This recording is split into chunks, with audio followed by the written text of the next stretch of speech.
All right, so let's take a look at example 3. This is a pretty typical one that we're going to look at. So before we get into calculating the derivative for inverse purposes, it just says f of x is x to the fifth plus 2x minus 1. So we have a nice handsome fifth degree polynomial. And it says to use the derivative and the continuity of f to show that f is 1 to 1. Well, let's see. A fifth degree polynomial can have up to 4 turning points.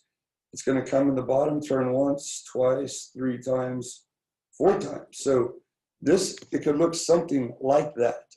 That would be at its extreme. The right-hand behavior is positive infinity. Left-hand behavior is negative infinity. You could verify that by looking at the leading term. But that would not be 1 to 1 at all if it were looking like that, because there would be a possibility of having 1, 2, 3, 4, 5 different y values, or 5 different x values that generate the same y value. And remember, to be 1 to 1, there can only be 1 y for 1 x and 1 x for 1 y. Kind of like Minnie and Mickey Mouse, right?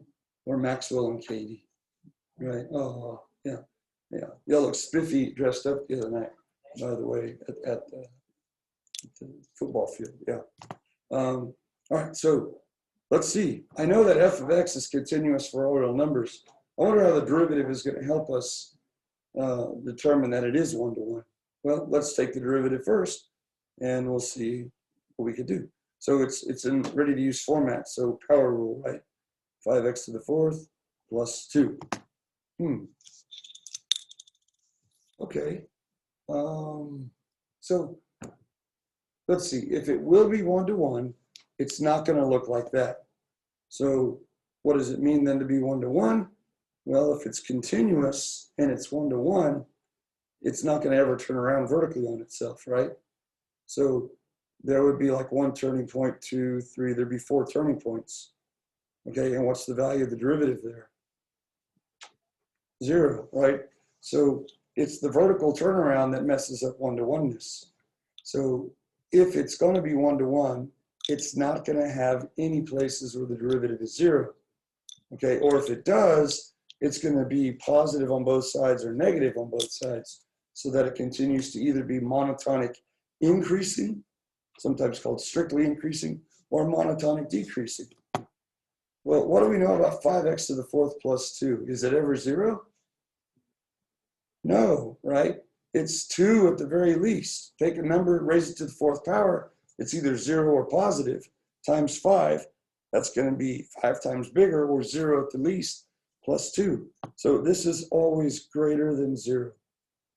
Okay? So if f is greater than 0 for all x in the set of real numbers, and f of x is continuous for all real numbers, what's the consequence of being continuous and always having positive slopes? You're monotonic increasing. You don't have to write that here, but that's what that would mean. Monotonic increasing over its domain. That means start on the left, draw all the way to the right without lifting your pen and pencil. Oh, and by the way, go uphill the whole time. Okay. Guess what the consequence of that is? So f is 1 to 1. That's all you have to say. The derivative is always positive. So for a continuous function that is monotonic increasing, or a continuous function that's monotonic decreasing, it's going to be 1 to 1. That's a theorem. You just kind of thought about it. Now the continuity part is really important, because can you have a function that's monotonic increasing over its entire domain, but still not be 1 to 1? Yes. Think about what the graph of tangent looks like. Tangent looks like this. It's monotonic increasing, but then it has a vertical asymptote. And then it's monotonic increasing, vertical asymptote. So it would definitely not be continuous. So this one fails the horizontal line test. So monotonic increasing or decreasing is just one part of what it takes to be 1 to 1, but it also has to be continuous. Okay, so that's good to know. So instead of having up to 4 or 5 different x values going to one y value, it is the mini Mickey case. There's only one x for one y and one y for one x. So ultimately, here's what we're going to be trying to find. This is our goal. I want to find f inverse prime at 2. Okay, I want to find the derivative of the inverse at 2. Now, if you look at the equation, of course, one way to do it would be to actually find the inverse and take its derivative. But if we tried to do that, let's just try to do that over here. If I try to interchange the x and y, that's not going to be a problem. So f of x, which is y, becomes x, and I get y to the 5th plus 2y minus 1. And now I just need to solve for y. Ooh, how are we going to solve that for y? That's not easy because there's a y to the 5th term and a y to the 1st term. And so that's not going to be easy at all. And there's no formula to use because Niels Heinrich Abel proved that there is no formula for degree 5 or higher. So dang it. I guess because we can't find the inverse, we can't talk about the slopes anywhere, even though we know the inverse is a function of x, because we just proved that the function's 1 to 1. There's no way to talk about slopes of the inverse, is there? Or is there? We can come in through the Willie Nelson door, right? Because inverse functions at corresponding points have reciprocal slopes. All I have to do is find the corresponding point. So here's what we're going to do. We're going to work backwards. If I'm trying to find f inverse prime at 2, then I like to write it like this. On the function f inverse, there is a point called 2 comma something. And I don't know what that something is. My battery just gave out. Okay, so no battery. Now, what that means then is on the inverse of f inverse, which is also known as f, there is a corresponding point called something, comma 2. Yes? Yes. And so if I can find that magical value there, then what I know is f inverse prime of 2 is the reciprocal of f prime of that unknown number. So here's our task. I need to find out what value of x do I plug into my given function of f so that I get a 2 as an output. Now, sometimes you do have to guess and check. And if it's a question where you have to guess and check, it's going to be something relatively easy, like 0, 1, -1, maybe 2 or -2, but nothing like crazy, like 47.8 or anything. And oftentimes, they give you a little clue. Okay, what's the clue? Well, look at part B that we skipped. It said to find f of 1. Okay, well, that's easy. I wonder why we were doing that. Well, f of 1, let's plug it in. It's 1 to the 5th plus 2 times 1 minus 1. That ends up being 2. Okay, we've got this, guys. So now we know this. We know on function f, there's an ordered pair called 1, comma 2. And so now on the inverse function, there's a point called 2, comma 1. And what do we call these points? Corresponding. Now, because they're both functions of x, we have to use their respective inputs. So these two functions at those corresponding inputs have reciprocal slopes. So here's our game plan. If I'm trying to find f inverse prime of 2, if that's my goal, then all I got to do is find f prime of 1 and then flip it. Yes? Yeah. So that's the Willie Nelson door. We're going to go through the given function of f. So here's basically my strategy. I'm going to find f prime of x. I'm going to plug in a 1, and then I'm going to flip it. Seems pretty good. Yeah. Seems like it's going to be a lot of fun as well. So let's return up here where I can actually see the function. And I'll just use this space over here. f prime of x. Well, we already found that. It's still 5x to the 4th plus 2. Well, I just verified it. Good. And now I'll find f prime of, and here's where people get confused. Do we plug a 2 into f prime of x? No, because 2 is the corresponding input for f inverse. We have to plug in 1. So f prime of 1 then is going to be 5 plus 2, which is 7. So the inverse function must have a slope of 1/7 at the corresponding input. Congratulations, we made it to the stage of Green Hall by going through the Willie Nelson group. So in reality, what did we end up doing? We took the derivative, we plugged in a number, and we flipped it. The key was, how do we find that number? Sometimes it's by guess and check. Sometimes they give you a little hint, okay? All right, cool. Go ahead and do example 4 on your own. It's kind of, it's set up the same way. This is another 5th degree polynomial. Could have up to 4x value, 5x values for 1y, but it is 1-to-1.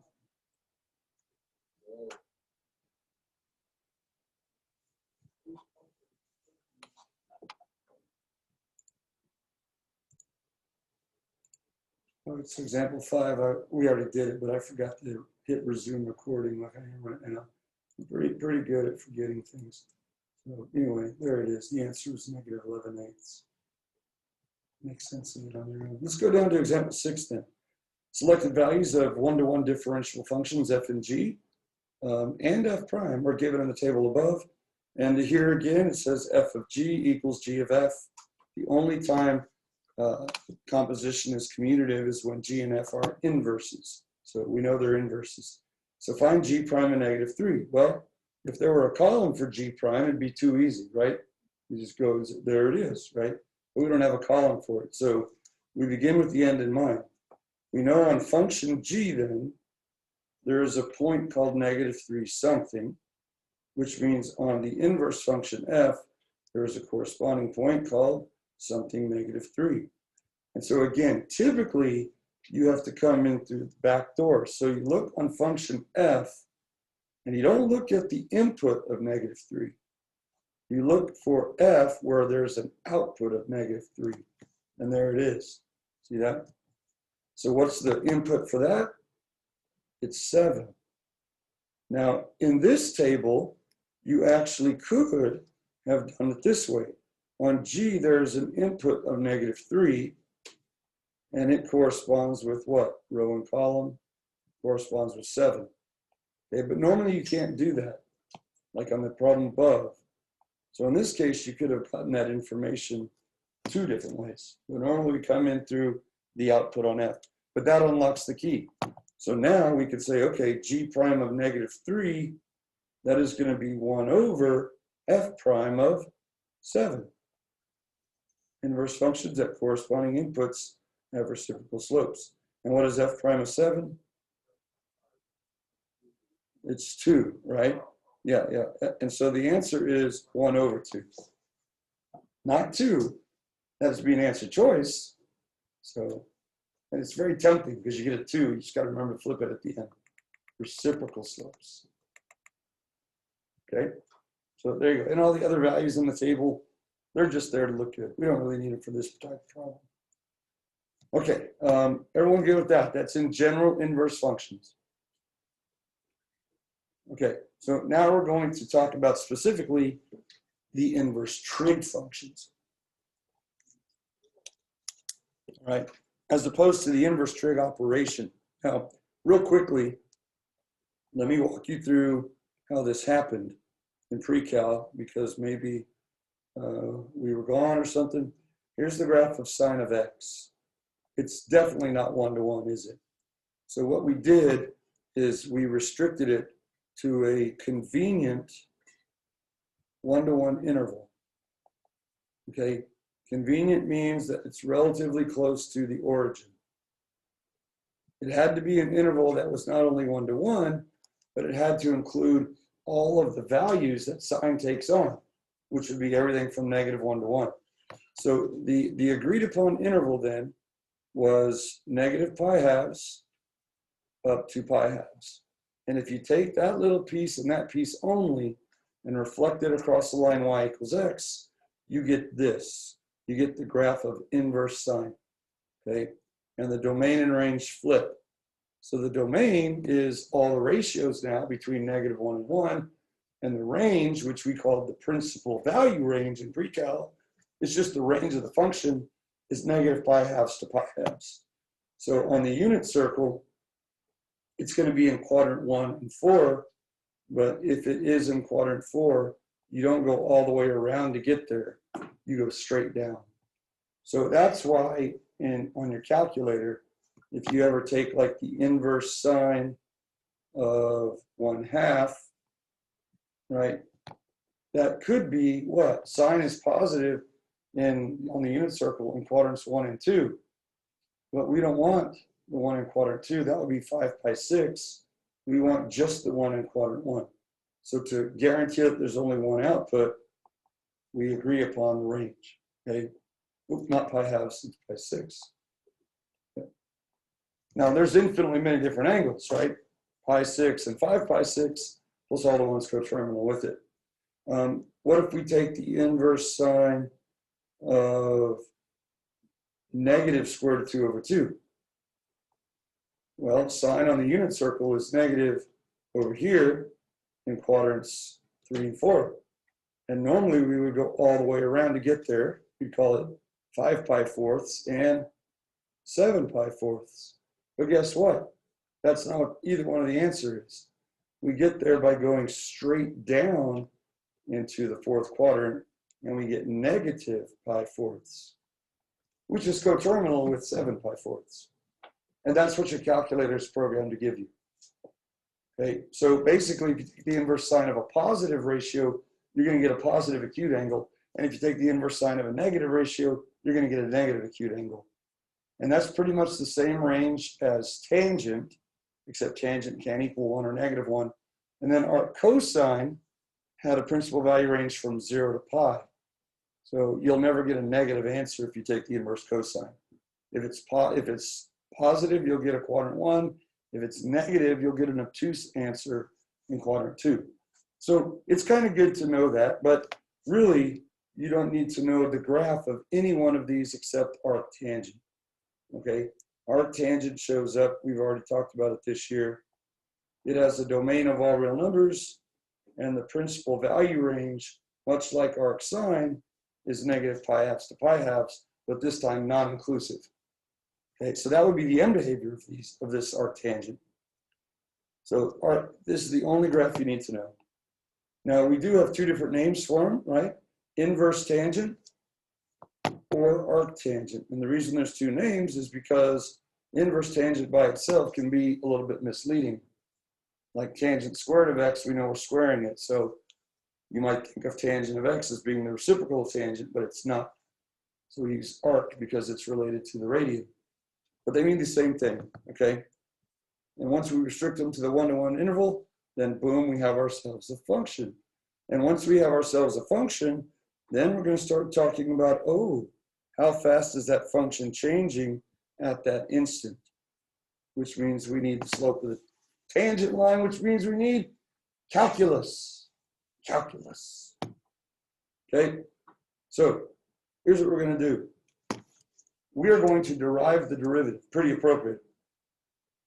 I want to know what the derivative of arcsine of x is. I typically use arc instead of inverse. Okay? It says to find the derivative of y with respect to x. Well, I can take the derivative of the left side, no problem. But when I try to take the derivative of the right side, I'm immediately stuck. So what can we do? Well, let's see. I don't know the derivative of arcsine, but do I know the derivative of sine? Yes. So let's build on what we already know. Let's go ahead and take the sine of both sides. That's legal. We'll take the sine of both sides. So it goes in the front on both sides because it's an operation. Take the sine of both sides. So now what happens? I get sine e, right, or sine of y equals, guess what sine of arc sine is? When you compose two inverse functions back to back, what happens? They undo each other, don't they? So we started with x, we arc sined it, and then we signed it, so we're just left with x. They undo each other. Well, now I can handle the problem. It's no longer explicitly solved for y, but is that a problem for us now? No, because we know how to take the derivative how? Implicitly. Excellent. Excellent. So let's go ahead and do the derivative implicitly, and we'll solve for dy dx. So to show that, we'll go d dx colon, or we put d dx in front of both sides. So the derivative of sine of y is going to be cosine of y, or cosy, times the chain rule, the derivative of y with respect to x. And then on the right side, the derivative of x is just 1 times dx dx, or just 1. Pretty easy derivative. But now we got to solve for dy dx. So I'll divide both sides by a cosy, and I get 1 over cosy. Oh, that's cute. Wasn't the bed cozy this morning on a Monday morning when it's a little chilly outside? It's like, I don't really want to get up, but I got to go get that math. So we got it. Now we can actually simplify that because, yeah, it's secant of y. Secant of y. Or sexy. Does that spell sexy? Kind of. Not really. No. Secchi. Secchi. 1 over cosy is secchi. Now, is that fulfilling to y'all right there? The derivative with respect to x is secant of y. Is that fulfilling? It shouldn't be. No. Because you know what? We started with y as a function of x, and now we have a derivative that's a function of y. Oh, that's gross. That's gross. So here's what we're going to do. We're going to put it in terms of x. All right. So here's how we do it. Let's rewrite the original problem, arc sine of x. So just so you know, or to remind you, this x represents a ratio between -1 and 1. And so y is actually going to be an angle that ends up in the principal value range between -pi-halves and pi-halves. Now let's make it look more ratio-esque, because truth be told, x doesn't look like a ratio. But now let's call it x over 1. Ooh, and now it is a ratio, yes? So let's see what we could do. I'm going to go ahead and draw just a little first quadrant terminal rate. I don't know where it lives in quadrant 4 or quadrant 1. So we'll just pick quadrant 1 so we can mark something up. So there is the angle y. And its sine value is x over 1. So if we drop a perp, we create a reference triangle. And remember the definition of sine in terms of x, y, and r? It was y over r. So this is kind of funny. X, in this case, represents an unknown quantity, but in my reference triangle, it represents the vertical unknown quantity, x. And then the hypotenuse here is 1. So now that I have 2 of the 3 sides of this right triangle, can I get the third side? Yeah, by the what theorem? The Pythagorean theorem. So let's just call it question mark for now. We'll treat question mark like a variable.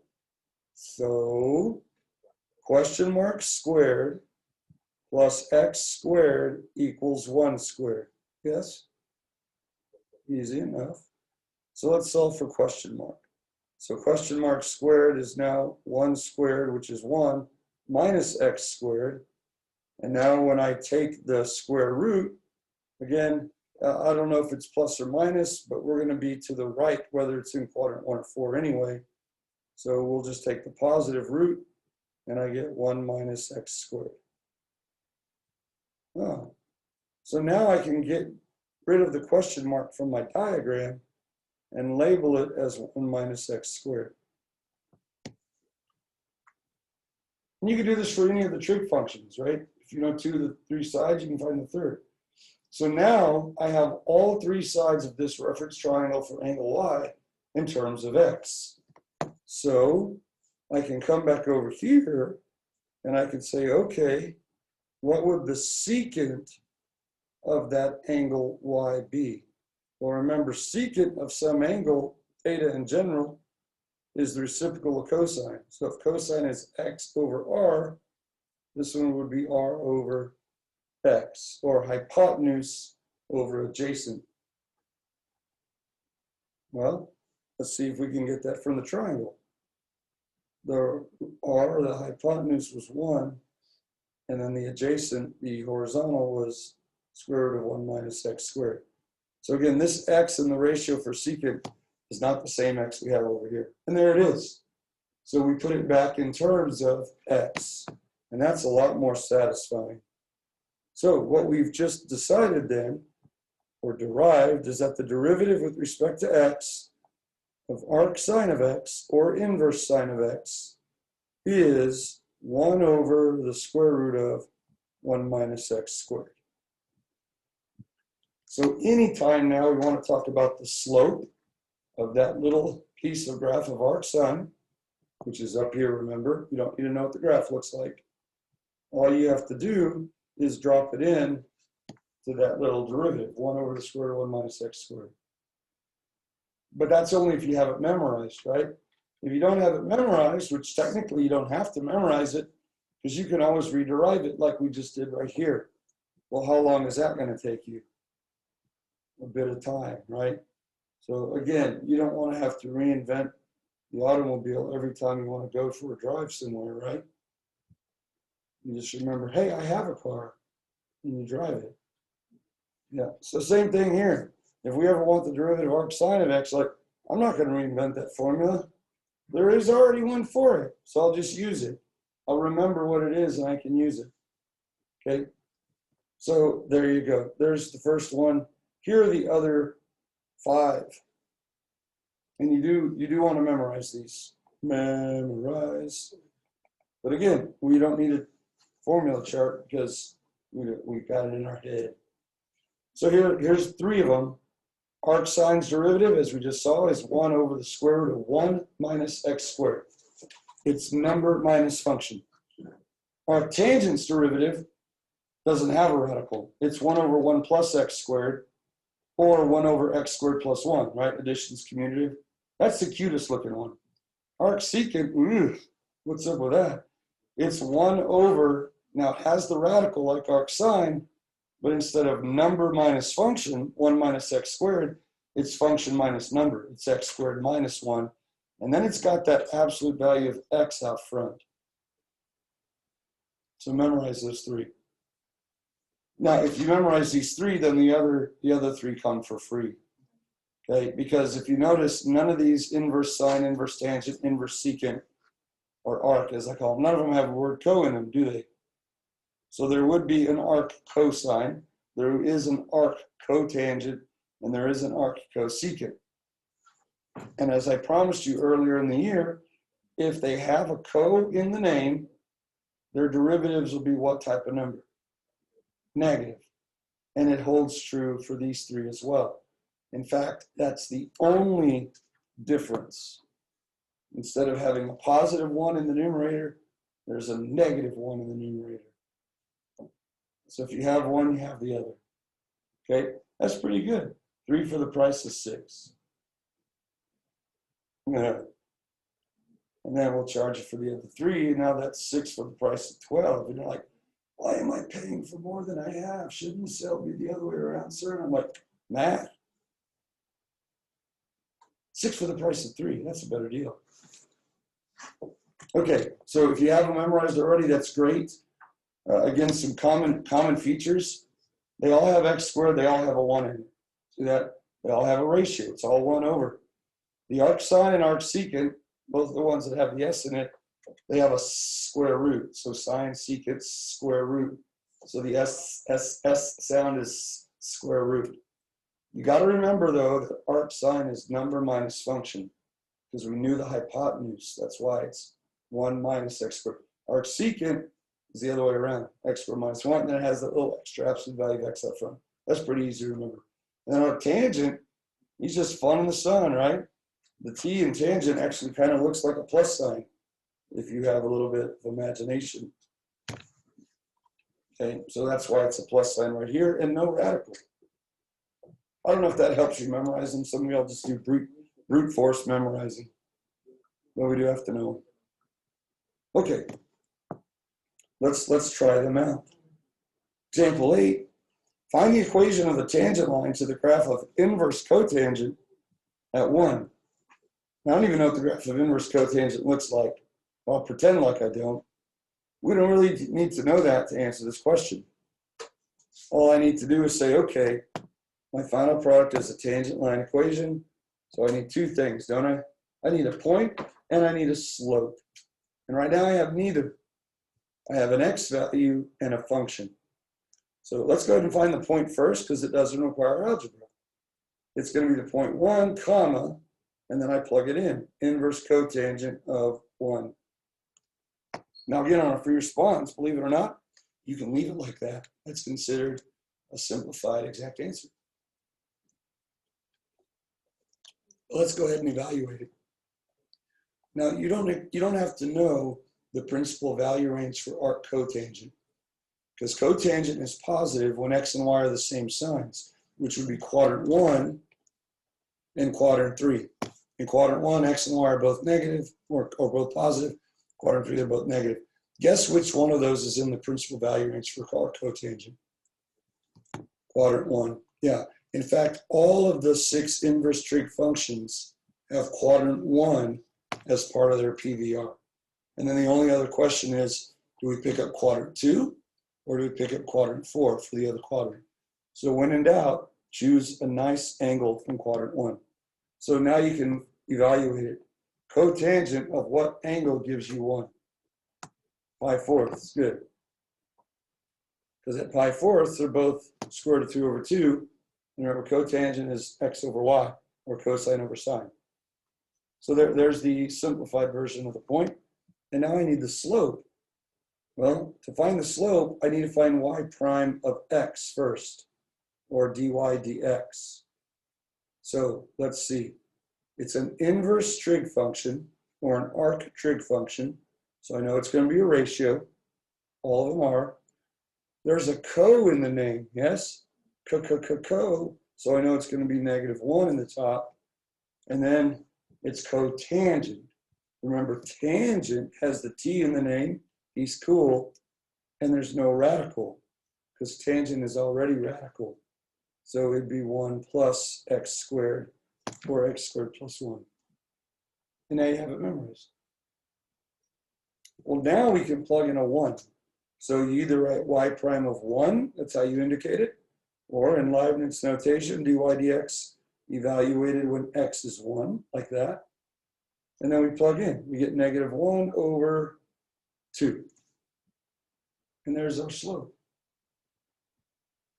So now that we have the point and the slope, we're ready for the equation. So, comma, the tangent line is y equals the y value of pi fourths plus the slope, which is now -1/2, times x minus the x value of 1. And for what it's worth, let's just add this, and the normal line is y equals pi fourths, some x minus 1. What goes in blank? +2. Yes, good. Because remember, for perpendicular slope, we take the opposite reciprocal. We change the sign and we flip it. But for in general inverse functions, it's just the reciprocal slope. Okay? So we got to know when to flip it and change the sign versus when to just flip it. Opposite reciprocal for the normal. Now don't be volunteering that. Like if the question doesn't ask you, don't just be volunteering information, right? And my favorite number is 7. That one would be a little bit harder to prove, but if you say more than you need to, it has to be correct. Otherwise, you can lose points.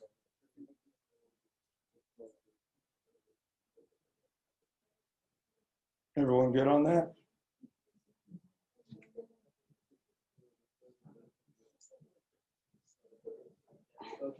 Okay, all right. We're good then, we're good. We are fantastic. Okay, let's go ahead then and jump in to example 9 and do kind of a little bit of rapid fire differentiation. Using all of the rules that we have, power rule, chain rule, product rule, quotient rule, and then all the ones we've memorized, like all 6 trig functions, and now all 6 inverse trig functions. Okay, so here we go. 2 terms, so it's like 2 problems in one. Yay. First step is to see if anything needs to be rewritten. Does this one look good?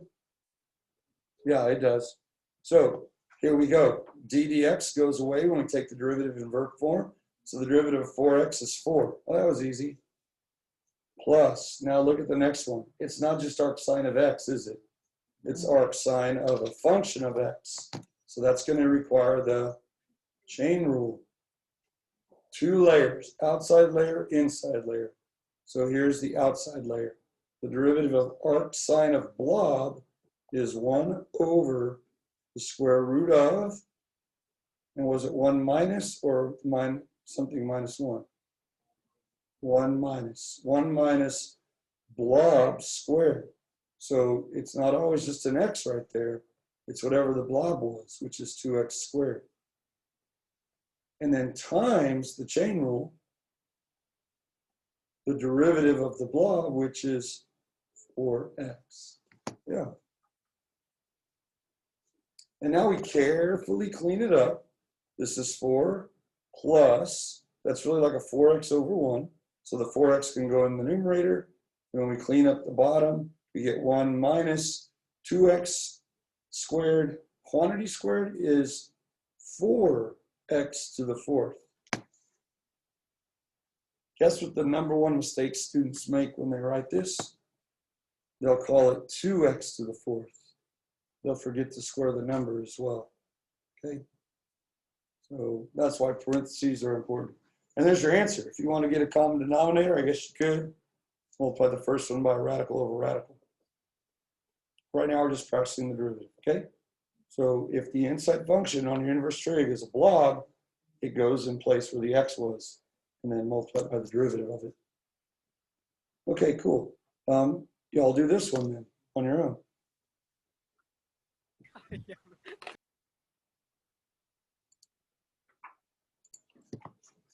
When you walk up to the problem, it's the derivative with respect to x, verb format, of x times arctangent of a function of x. So this is a product rule out of the box.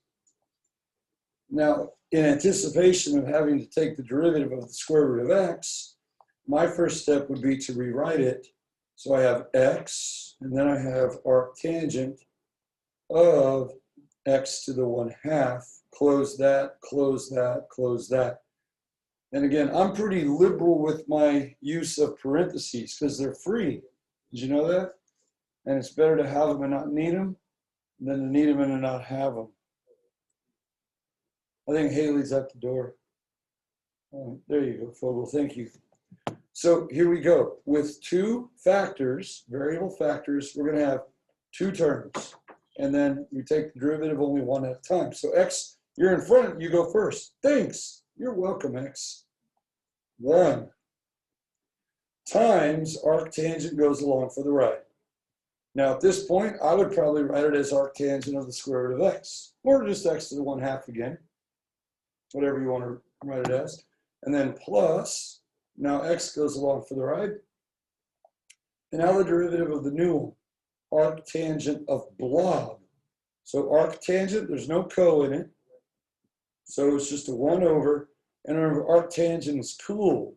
He doesn't need to be extra radical cool. So he's just a 1 plus blob squared. Okay, and that blob in this case is the square root of x. So again, if you notice how I always write it, I leave the parentheses blank first, and then I come back and insert the blob. And now, times the chain rule, the derivative of the blob, which now I'm referring back to there, that's going to be 1/2 times x to the negative 1/2. Boom, chain. There's the derivative. Yeah, hooey. Good stuff. Let's see if this cleans up at all decently. So now we're going to kind of get rid of the parentheses. And the first one, of course, I could just write it as arctangent of the square root of x. This next term is the fun one. Okay, so here's what I notice. I notice I have an x to the first times an x to the negative 1/2. They're both on the same ground floor. And even though they're not side by side, the associative property of multiplication says I can associate those two fellas together. And so what do we do when we're multiplying and the bases are the same? What do we do with the exponents? We add them. So what's 1 minus 1/2? 1/2. So when I combine those two x's, I'm left with x to the 1/2, which is also known as the square root of x. Times the 1 that's up there, I just get the square root of x. And there's your numerator. That's the only thing that's going to be in the numerator. The bottom is going to pick up a 2 from the 1/2 right there, right? Multiplying by 1/2 is the same as dividing by 2. And now in the parentheses, that's where all the cleanup for this stuff is going to go. And that's just going to be a 1 plus the square root of x squared is just x. Yeah, and there you go. If you wanted to distribute the 2 plus 2x, you could. If you want to get a common denominator now, you could put the first one over 1 and do so. But there you go. So it takes a little bit of, man, you got to be a good record keeper, good housekeeper to tidy up things like that. And if you need to do it in more than one step, or you do it off to the side on your workbench and then bring the simplified answer in, that's fine. There's no shame in having to do that. Okay. All right. Excellent. All right. Let's do C. You do C now on your own. Go. All right. Let's see how y'all did. It looks like it's a quotient, right? That's kind of maybe the first thing that I noticed. But the denominator is just a number. So I don't have to do the Hody-High rule necessarily. But if I did, D-Ho would be 0. So what I'm going to do is just realize that dividing by 5 in this one-termed expression is the same as multiplying by a fifth. And so I can turn it into a coefficient. And remember, coefficients are constant multiples. They just go along for the ride. So I get 1/5 arcsecant, or inverse secant, whatever you prefer, times, or of sine of 3x. So I'm going to add another set of parentheses around the 3x so I can see layers. So this is just 1/5 arcsecant of blob. So this one's a chain rule, straight up chain rule. There's how many layers? 3. You got the arcsecant layer, the outer layer, then the sine layer, and then the innermost layer, which is 3x. So you're going to have 3 factors, not including the constant multiple. So here we go. The derivative of 1/5 arcsecant is just 1/5 times the derivative of arcsecant, which, let's see, it's 1 over, it's not a co, so it's positive, and secant's the weird one. First of all, it has the square root of not 1 minus x squared, but x squared minus 1. And what goes in the parentheses? Sine of 3x, yeah. And then it has this additional absolute value of a little thing out front, which is whatever your x is. So that's sine of 3x. So arcsecant, he's kind of high maintenance. So that takes care of the first layer, 1/5 arcsecant of blob, times, now the next layer, I go inside and I'm like, oh, there's a sine layer. So its derivative is cosine of 3x. Times, I go inside the inner sanctum, the holiest of all holies, and I see, there it is. The innermost blob is 3x, and its derivative is 3. So again, you can see the factors getting smaller or more simplified as you go from left to right. What's going to be awesome is when we come back from Thanksgiving, hopefully if I go fast, well, maybe after Christmas, we're going to be going backwards. you'll see that right there, and you'll be like, oh, that just came from the derivative of this. Wow. Yeah. Okay, so there's the derivative. If we were to clean this up now, let's see what we would do. We're going to build the shelf. This is over 1, this is over 1. So on the top shelf, I got a 1 times 1, which I don't need. So I got 3 cosine of 3x. In the bottom, I have a 5 absolute value of sine of 3x. And then I have the square root of sine squared of 3x minus 1. Now notice we have maybe something else we could do. Cosine of 3x divided by sine of 3x, isn't that cotangent of 3x?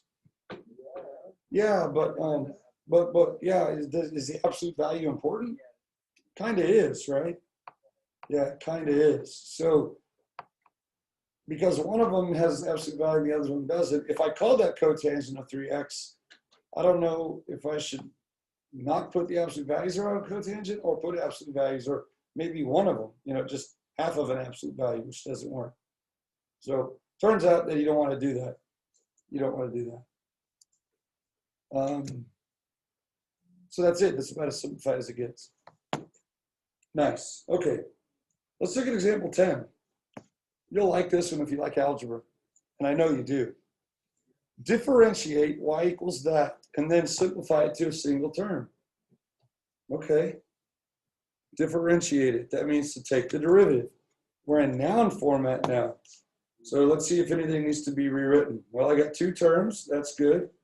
That second term has 2 factors, one of which is a radical. So yeah, I think I will rewrite it. So this is arc sine of x. Might as well put parentheses around it. Plus, now I have x, one factor, and the other factor is 1 minus x squared to the 1/2 power. Little housekeeping. All right, now we're ready to go. What's the derivative of the left side? Y prime, good. Or dy dx, don't forget that.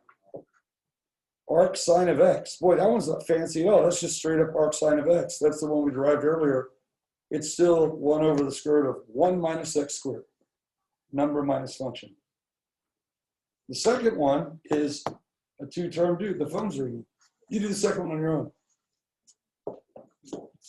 Stop.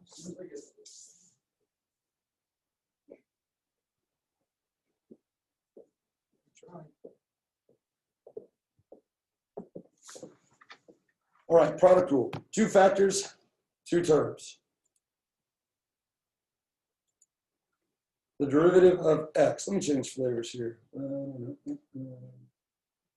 Ooh, this green, good. P green. 1 times, you can leave it as that, or you can write it as the square root again. Okay. Plus, now x goes along for the ride, times the derivative of that, which is now a chain rule. So to take the derivative of this, it's going to be 1/2 times all of that to the negative 1/2. And again, I wrote the parentheses and came back, times its own inside function, the derivative of 1 minus x squared, which is 0, and then a negative 2x. Close that layer, close that layer. Wow. Product rule first, and then a double chain, essentially. All right, so there's the derivative. Now, there's 3 terms there. It says to simplify that down to a single term. Okay, here's where the algebra, right? That was some party. Look, calculus came. He was the guest of honor. Threw quite the party, but now we have to clean up after the party. You start. Come up with. Oh, this is funny. Yes. Okay. To the back office. Okay. Alex, yeah, probably so. Yeah. You need to see Mr. Presley. Okay. Let's see if we can finish this up in the time permitted. The first term, I think he looks good for now. I don't need to do anything with him. The second term, I can write it as 1 times. Well, I get rid of the 1. The third term, okay. I'm going to have an x times an x, which is an x squared, and a -2. So that term will be -2x squared. But wait, I just saw this. The 2 and the 1/2, don't those divide out? Sure. So really we're just left with minus x squared. And then you have the option here of leaving this in the numerator or bringing it downstairs and putting x squared over that square root. Now, that looks a lot better already. What do you notice they all have in common? They all have a 1 minus x squared in common. So remember, you can get one term one of two ways. You can either get a common denominator all the way across, like you learned in middle school, or we can factor out least powers, okay? So here's what I'm gonna do. I'm gonna erase this first term so I don't have to rewrite everything. And I'm gonna call it 1 minus x squared to the -1/2 power. In other words, I'm gonna write it in the same format as the others.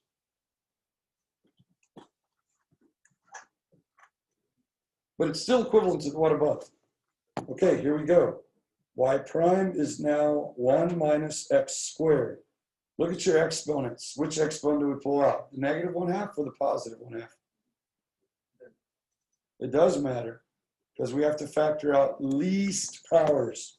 So we got to pull out the smallest of the 3, or in this case, 2 are the same. So the smaller of the 2, it has to be the -1/2. Okay, least powers. And now this is where I put a beefy bracket, just because, again, it heightens my senses a little bit. What's left in the first term when you factor it out of itself? 1, right? So that one's good. It's 1.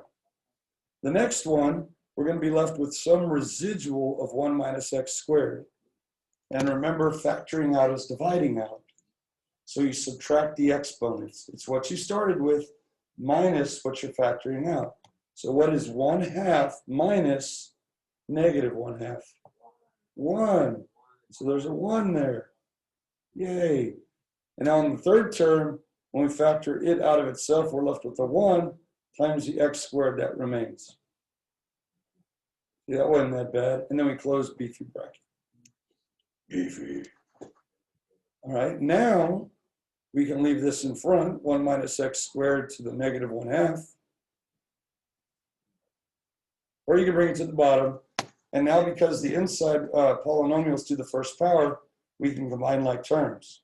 So we could drop the parentheses essentially. 1 plus 1 is 2. And then minus x squared is minus 2x squared. Now, technically, we could stop on the line above because the line above is technically one term. It just has 2 complicated factors. Same thing here. We have one term with 2 complicated factors. But guess what? We're going to keep going. Because do you sense something? The 2, there's a common factor of 2. Let's go ahead and factor it out. And we can pull it into the very front. So that's going to be 1 minus x squared to the -1/2 power times, when I factor the 2 out, I'm left with 1 minus x squared to the 1th power, and OMG, holy moly smokers. Now guess what? I'm multiplying and my bases are the same. So what do I do with their exponents? I add them. -1/2 plus 1 is 1/2. And there it is. And so here's the nice cleaned up version. It's 2 times the square root of 1 minus x squared. That is the derivative of that over there. I guess I should have started a new column. There you go. Don't that beautiful? That is cool. Factoring out least powers. The quickest, fastest, most efficient, fun way to get back to a single term. I don't think we can get any. Oh, wait. Can we keep going? Sure we can. Look at this. The square root of 1 is 1. The square root of x squared is x. Can we do that? You can, but then you're going to be wrong. Yeah. Right. Yeah, that's a pre-cal mistake, right? Silly pre-cal. Those are terms, not factors. You can't take the square root of each term. Sillies. So don't go too far. Just go far enough. Okay. All right. What? There's like 2 minutes left. Yeah. Is that 3:10? I always forget what time we get out of here. We'll just go. Oh, 3:15. Okay. I don't know if we're gonna be able to finish. We'll finish easily on Wednesday, and we'll roll right into the next section because that's what we do. We're BC. Now there will be a test. It'll be through this section 2.8, 2.1 to 2.8, and I'll make it available on Wednesday. And for what it's worth, I'll make it due on Friday morning. So it gives you a couple of nights, okay? And then still on the honor system, and then you'll turn it in. The worksheet will also be due on Friday, so that's the only caveat. So make sure you're working on this worksheet right now, because this will be due the same morning as the test. Okay? All right, good. Y'all are good at managing your own time, so just got to stay on it. Okay, that's it. If you're online, you can log out unless you have a question. If you're here, we could chill for a few minutes. Can I go drive 80 on 46? Oh. There's a consequence for everything. I'm going to test out that much beside me go on 46.